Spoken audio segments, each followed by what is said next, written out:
সাব্বাস বাংলাদেশ, সাব্বাস সাব্বাস মুশফিকুর রহিম, সাব্বাস সাব্বাস শান্ত, সাব্বাস। অসাধারণ খেলেছে এই দুইজন ক্রিকেটার, জাস্ট অসাধারণ। বিশ্ব রেকর্ড করবে বাংলাদেশ এই ম্যাচের মাধ্যমে, সেটা নিশ্চিত। দেখেন, বাংলাদেশ যখন ৪৫ রানে ৩ উইকেট হারিয়ে ফেললো, কেউ কি তখন ভেবেছিল বাংলাদেশের এই দিনটা এত দুর্দান্ত যাবে, এই দিনটা এত চমৎকার যাবে? কেউ ভাবেনি, কেউ কল্পনাও করেনি। দেখেন, বাংলাদেশ ৩ উইকেটে ৪৫ রান, সেখান থেকে বাংলাদেশ প্রথম দিনের খেলা শেষ করলো ২৯২ রান ওই ৩ উইকেটেই। যখন বাংলাদেশের ৩ উইকেট চলে যায়, তখন অনেকে মনে করেছিল বাংলাদেশ প্রথম দিনেই অল আউট হয়ে যাবে, কিন্তু বাংলাদেশ ওই প্রথম দিনেই আর কোনো উইকেট পড়তে দেয়নি।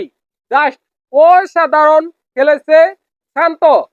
শান্তকে আপনি যেভাবেই দেখুন, শান্তকে আপনি গড বাবা যাই বলুন না কেন, শান্ত বাংলাদেশের অসাধারণ একজন ক্রিকেটার।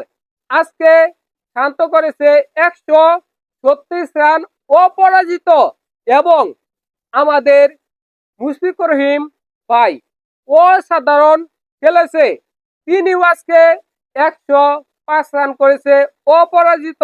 বাংলাদেশ ৩ উইকেটে ২৯২ রান। কালকে বাংলাদেশ আর কত রান করতে পারে? যদি বাংলাদেশ প্রথম ইনিংসে ৫০০ রান করতে পারে, তাহলে এই ম্যাচে বাংলাদেশ একটি বিশ্ব রেকর্ড করবে, যা বাংলাদেশ টেস্ট ক্রিকেট ইতিহাসে কখনো করতে পারেনি, তাই করবে।